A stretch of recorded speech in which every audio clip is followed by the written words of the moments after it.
I am joined by the Deputy Leader of the Workers' Party. We're going to be talking about domestic politics in the UK and what now for the Workers' Party and the authentic left.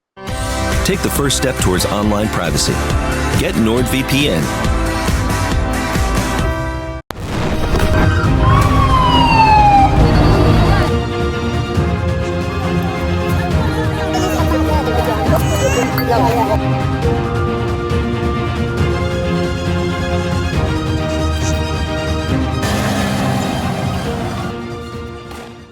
Hey, Chris, thank you so much for making yourself available. And just so you know, the lighting over me is a bit uneven because I'm sitting in the back garden enjoying this incredible global boiling that we're having this year. Yeah. Was it the Daily Express and the Daily Mail article saying June was the hottest June ever? Give me really? a break. Well, Oh my God. There we go. Maybe it was. It was no way. Do you remember 1976? Oh, of course. Yeah, no, absolutely. Yeah. This is pathetic. This is pathetic. By comparison, we've had no summer at all, have we? It's been miserable. No. I said to my Scottish wife, this is Scottish weather here in the southeast. Indeed. Summer. Yeah. Yeah. Okay. Now you're in Northern England. You ran.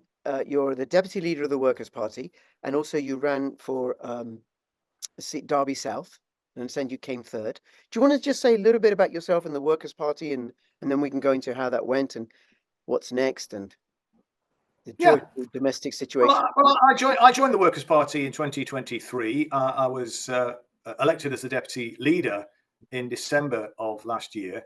I was a member of the Labour Party for 44 years before that, and had been a councillor for 20 years and was an MP for 7.5 years in total, and had been a shadow minister under Jeremy Corbyn and under Ed Miliband.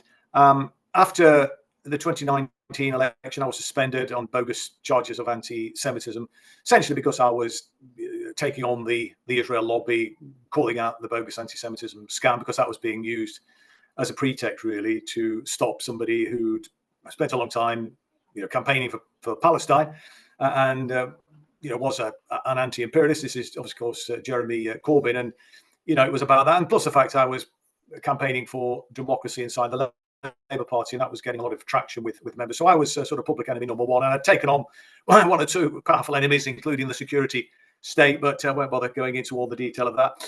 The upshot was that I was suspended, reinstated, then resuspended. I went to the High Court, won the High Court, but then another suspension was imposed just days before the hearing took place. So even though I won the High Court case against the second suspension, I remained suspended. I was then told that I would indeed be the official Labour candidate. This was Jeremy had told me this, and then it never happened. The NEC, National Executive Committee, voted to drop me as the official candidate. So I stood as an independent, lost my deposit. It was pretty inevitable, but I felt it was important to make a stand. And I then, with others, set up a group called Resist, and that got derailed, I think, to a large extent by the COVID shutdown. And then we would, there was quite a lot of momentum behind that initially. We kept it going for a bit. And in the end, we decided that we would throw our lot in with the Workers' Party. We'd campaigned with the Workers' Party on a few issues. We'd gone up and supported George Galloway's by-election in Batley and Spen. And here I am now. I mean, the Workers' Party fielded 154 candidates in the election. Obviously, George won a stunning by-election victory in February, but sadly lost it in Rochdale, lost the seat in the general election. But we got over 200,000 votes. I think it's 210,000 plus votes, which is the highest number of votes, actually, that any political party to the left of Labour Party has ever achieved, in fact. So, it was quite a good achievement, although you get no prizes for coming second. But I do think that there is a lot of momentum now behind the Workers' Party. A lot of people who got involved in the different campaigns up and down the country, have not been demoralised or deterred by the disappointing fact that we didn't get anybody elected, and are very determined, it seems, to continue to try to build the party and build a base, hopefully, in local government. So that will be the next target, I think, to try and get some local councillors elected in different parts of the country, with a view to mounting an even bigger challenge for the next general election, whenever it comes. I think the fact that the general election was called before everybody anticipated did catch us somewhat unawares. We were in the process of, preparing for that. A number of branches were being established around the country. In fact, there was no branch in Derbyshire, and we were just in the process of starting that. But then the election got called, and so, we had to put that on hold. So, yeah, I mean, that did. Why do you think they called it so quickly? I have my ideas. Well, there's a number of theories in there. I mean, one of the theories was to stop the progress of of the Workers' Party and other independents who were, building up a head of steam. And indeed, as you know, we got 5, including Jeremy Corbyn, of course, but 4 others, independent candidates were elected. So that's one of the theories, that it was to try and undermine the ability of those alternative groupings to organise effectively, and that worked. Whether it was that or not, I'm not absolutely certain, but there was all the suggestions that Rishi Sunak was going to be facing a leadership challenge, a number of letters required of no confidence in him, calling for a new election had virtually been reached, and so he jumped before he could be pushed, as it were. And then the third theory I've heard is that there's some very bad economic news later this year, and wanted to get the election out of the way before then. So who knows what the actual reason was? It could be a combination of all three, I suppose. Right. Okay. So I definitely get the Workers' Party and the Tory Party, and you're not going to say this. I completely understand it, but also Reform and Heritage as these parties that were anti-establishment, offering an authentic alternative to the uniparty of Labour, Tory, Greens, and the Lib Dems and the SNP.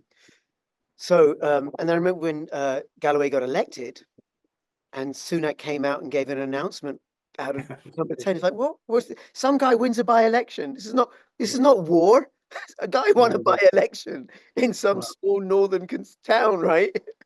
But people voted the wrong way, and that was unacceptable to the establishment. I mean, obviously they saw George as a threat. I mean, Reform did well. But I think some people are maybe overstating the success of Reform. Obviously, they did better than the Workers' Party did, of course. Better than the Lib Dems. Effectively, well, it did, absolutely. I mean, in terms of seats returned, of course, they didn't do that, but they only achieved a similar number of votes to what UKIP, should I say, achieved in 2015. They got just under 4 million. Reform got just over 4 million. But of course, unlike the Workers' Party, that was completely ghosted during the election campaign by the corporate media, we were given no oxygen of publicity whatsoever. And why George Galloway, for example, wasn't invited to the leadership discussions when all the other political party leaders, including Reform and SNP and Plaid Cymru, etc., were invited to participate, George was not. Now, that's totally unacceptable. I think it was pretty clear why. I mean, George is obviously a very, very good performer, and would, I think, have actually shone in an encounter like that, and would have actually, put those to the, metaphorically speaking, to the sword. And I don't think that was a risk that the corporate media was prepared to take. So they've had a very easy ride. Obviously, Nigel Farage is taking over as leadership. That also helped them because obviously he has a big following, and that helped to as it were propel the momentum. But the truth is, the Reform parties really should be called the Conform Party because they're just really part of the establishment. They're not offering really any fundamental change. They're bought into the same economic narrative. There are some areas, of course, where they differ. Of course, there are areas, though, where we would agree with the Reform Party. For example, I think they're now calling for electoral reform, and I do think it is long overdue that we had electoral reform in this country. It's totally undemocratic for the Workers' Party to get as many votes as we did, not get a single representative in Parliament. But it's even worse for the Reform Party. Not that I particularly want to see Reform members of Parliament, but just looking at it on a democratic basis, they got 4 million voters, just over, and only 5 MPs. The Liberal Democrats got 500,000 less, and they've got 71, I think it is, MPs. And the Tories only got 2 million more. They've got 170 odd. And it's a totally unacceptable state of affairs. And so we would certainly join them, I think, on that. And also Nigel Farage's, and I don't know if this is official Reform Party policy, but their stance, or certainly Farage's stance anyway, on the war in Ukraine, I think is one, again, that we would agree with. And, George and I and Andy Hudd, who's one of the other deputy leaders of the Workers' Party, this was before I actually joined the Workers' Party, we collaborated to establish the No to NATO campaign. And, part of our offer is to, actually challenge NATO and to call for a referendum on membership of NATO, and to certainly oppose this proxy war that's taking place in Ukraine right now, because it's absolutely, really very, very dangerous indeed, and could lead indeed to a nuclear holocaust if we're not careful. Certainly the potentiality for World War III is, very, very high. And you've got now Sir Keir Starmer, I mean, making this gaffe. They've now suggested that it's okay for Ukraine to use bridge missiles to strike targets inside Russia. I mean, this guy's lost the plot completely. But he's very committed to the war machine. He wants to increase the spend on war, on weapons by up to 2.5% of GDP. I'm going to push back on something with regards to Keir Starmer. He's not committed to anything. The man is a puppet. There's no conviction, and how I know that, right? is when he gave his speech outside 10 Downing Street, he was looking at his notes every 2 seconds. Trump doesn't do that. You don't do that. Farage doesn't do that. Galloway doesn't do that. David Curtin doesn't do that because you're men of conviction. You're speaking. Yeah, From I mean, that's a fair comment, I think. But his instincts, I think, are in support of the war machine. His instincts are to continue with the neoliberal economic agenda, which has been an absolute disaster. As far as I'm aware, Reform are also committed to a kind of neoliberal economic agenda too, and that's been really disastrous for working class people in this country. Really been disastrous for the country as a whole. But I have to make this anecdote about when I left school in Derby in 1972. Around 120,000 people worked in manufacturing in Derby at that time. It was huge numbers of people working in that field. Many of those jobs now, most of those jobs have gone. They've been offshored to other countries, and that's a result of globalization, of the neoliberal agenda, and that's the thing that we need to push back against. And it's really ironic, isn't it, that a political party, i.e. the Labour Party, which has trade union support, claims to be a party for the workers, but of course it isn't, is actually backing a neoliberal economic agenda, and indeed has done, for the last, actually, if we're serious about it, it's actually for nearly 50 years. Because when Labour came to power in 1974, they had an unambiguous commitment to bring about an irreversible shift in the balance of wealth and power for working people and their families. That was the commitment inside the manifesto. 2 years later, however, that was all chucked overboard when Dennis Seeley went to the International Monetary Fund on a false premise that Britain was somehow running out of money, which is impossible when you issue your own currency. And indeed, it's off the gold standard outside the so-called Bretton Woods agreement, which Nixon had jettisoned 5 years previously. There's no justification for that. And indeed, Healy subsequently admitted that it was a wrong decision. Actually admitted he was wrong for the wrong reasons, but at least he admitted he was wrong. And they never ever needed to draw down that loan. But nevertheless, in exchange for taking that loan from the International Monetary Fund, they had to impose austerity. That led directly to the so-called winter of discontent, when trade unions were in dispute with the government, which led in turn to Margaret Thatcher coming to power, who turbocharged the neoliberal agenda. And then 18 years later, when Blair came to power, he said that his job wasn't to tear down Margaret Thatcher's achievements, as he put it, but was to build upon them. Well, frankly, in my opinion, there were no achievements of Margaret Thatcher, no good achievements anyway. And so that's been the problem that we've had. Brown and Blair were neoliberals to the core. There was a bit of a shift in the Labour Party when Jeremy Corbyn came to the leadership. And indeed, there was a commitment to an alternative economic approach initially in Jeremy's leadership campaign. And this is what led to it being described as Corbynomics by Chris Leslie, the former right-wing neoliberal Labour shadow chancellor, which ended up being quite a snappy little strapline. But the truth was, Jeremy never really embraced it because John McDonnell didn't really buy into it. And John, even though the manifesto was more radical than we'd seen for a long, long time, he was still constrained by neoliberal orthodoxy. He was still talking about it. He produced, for example, John McDonnell, a compendium to go along with the manifesto, talking about how they were going to pay for everything with different taxes. Well, of course, that's not how public spending actually works anyway. But we went through that charade of suggesting that we needed to raise these taxes here, there, and everything. So everything was costed. Then, of course, you have the ludicrous fiscal credibility role. Hold on a second. Fiscal credibility role was neoliberal, central, because what he was saying is that look, if the economy starts to tank, we've got the flexibility to suspend the fiscal credibility rule, but he ceded power to actually suspend the fiscal credibility rule to the Bank of England Monetary Policy Committee. So we'd have no sort of say over it. So you've had a ridiculous situation. I'm going to stop you. Chris is implementing austerity. Ridiculous. Chris, hold on a second, because I'm conscious of the time.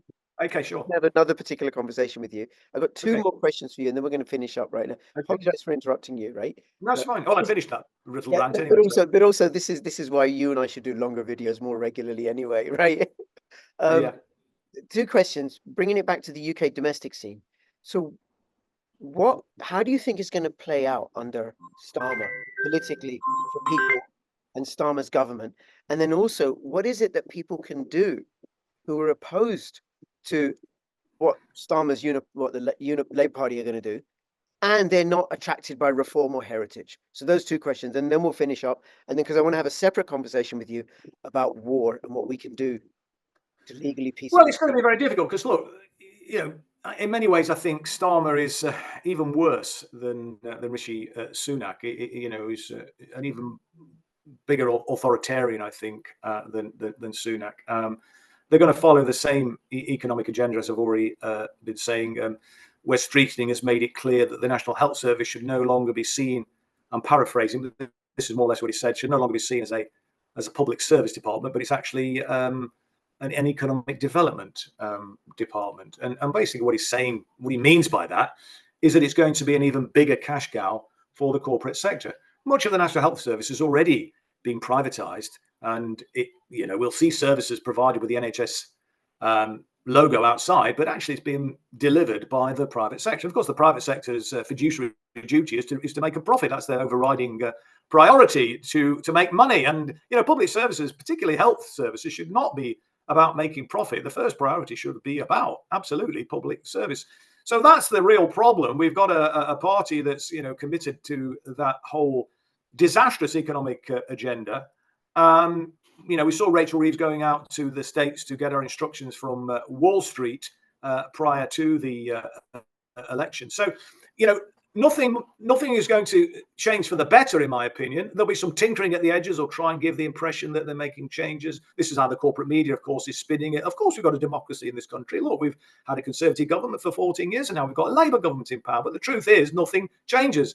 The neoliberals, the warmongers, the war machine continue to hold sway, and that's the real tragedy, it seems to me. So what can people do about that? Well, we have to protest, we have to resist. And I mean, one of the ways in which people can do that, of course, is through getting involved in local campaigns at grassroots level. That's going to be really important. Civil disobedience, I think, is going to be an increasingly important feature, notwithstanding the clampdown, which is started by the Tories, will probably continue by the Labour government, so-called Labour government. And I guess the other thing is, get involved in, like the Workers' Party. I mean, the Workers' Party has demonstrated that it is an attractive alternative left-wing vehicle. And, our ultimate aim is to replace the Labour Party. That might sound like pie in the sky at the moment, but, if you remember back in, well, you won't remember, but if looking back in history to 124 years ago when the Labour Party was founded, it was the Liberal Party that was seen as the vehicle for progressive change. It was the vehicle to stand up for working class communities. But clearly they weren't doing that. They were serving the interests of the establishment. And this is where the Labour Party is at today. And so I think it's important that people leave, anybody who's still in the Labour Party, leaves the Labour Party. Do not continue to give this broken institution your resources and give it cover by remaining members of it. I mean, this is why I'm so frustrated with the so-called socialist campaign group of Labour MPs, because they ain't socialists. I mean, that is a fact. And we saw Diane Abbott. I mean, they're obsessed, in truth be told, with identity politics. They are liberals in reality. And we saw that ridiculous speech that Diane made the other day, talking about when she arrived in Parliament and there were only 40 women MPs, and now there are 232. It is a very emotional speech. She seemed to be close to tears when she was speaking. But my response is, so what? Because the truth is, the women MPs that have come in haven't really made a difference. Certainly haven't made a difference for working class women. People have got poorer. We have 14.5 million people living in poverty in this country. We're on the precipice of a third world war, as we were just saying. And all these women that have come in, they're all kind of cheerleading for this. What we need is people, whether they're male or female, or black or white, people, in my opinion, who will champion class politics, will champion the cause of tackling economic inequality. Those are the real important things. And so I would say to people, do not put your faith in any Labour MP at all, because they are all busted flushes, in my opinion. And, you'll get nothing from them. Because, look, I've been there. I've worked with these characters. In my experience, they're all careerists, really. They put their position in Parliament before their principles, if they've got any. Yeah. Most of them haven't got any, actually. But those that claim to have them, I'm afraid, relegated them to the filthy lucre. They want the money. They want the money, and they want the nice pension. Which is what makes people like yourselves and Jeremy Corbyn and George Galloway so dangerous and so powerful, because you have principles. And one of the principles that I applaud with all three of you, and you're not the only ones, is your commitment to peace. I think the worst thing that any government can do is the mass murder of people. Absolutely. En masse, and you just have to create a ridiculous justification to do it. You have to other them, diminish them. so that we give ourselves the right to take life from others because they, for whatever reason, usually there's money involved, making lots and lots of money. And we're going to do another video about that, Chris. There is so much more we could have talked about, but I know you're pressed for time, and I do want to record this other video about war.